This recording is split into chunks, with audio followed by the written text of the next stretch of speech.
English story. First love. Chapter 3. How can I make their acquaintance? Was my first thought when I waked in the morning. I went out in the garden before morning tea, but I did not go too near the fence, and saw no one. After drinking tea, I walked several times up and down the street before the house, and looked into the windows from a distance. I fancied her face at a curtain, and I hurried away in alarm. I must make her acquaintance, though, I thought, pacing distractedly about the sandy plain that stretches before Neskuchny Park, but how, that is the question. I recalled the minutest details of our meeting yesterday.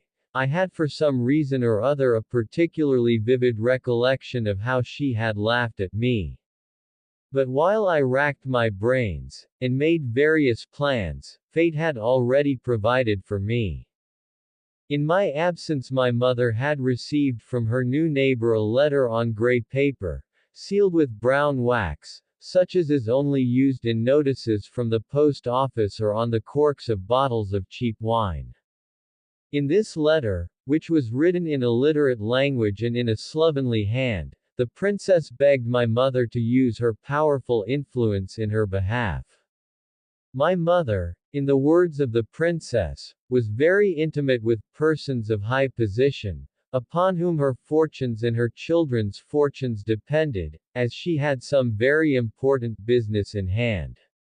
I address myself to you, she wrote, as one gentlewoman to another gentlewoman, and for that reason am glad to avail myself of the opportunity.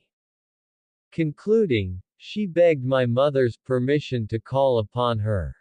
I found my mother in an unpleasant state of indecision. My father was not at home, and she had no one of whom to ask advice.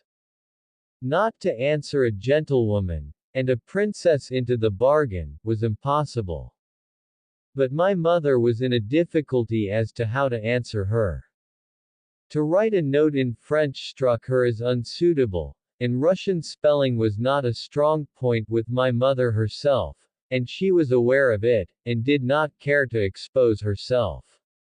She was overjoyed when I made my appearance, and at once told me to go round to the princess's, and to explain to her by word of mouth that my mother would always be glad to do Her Excellency any service within her powers, and begged her to come to see her at 1 o'clock.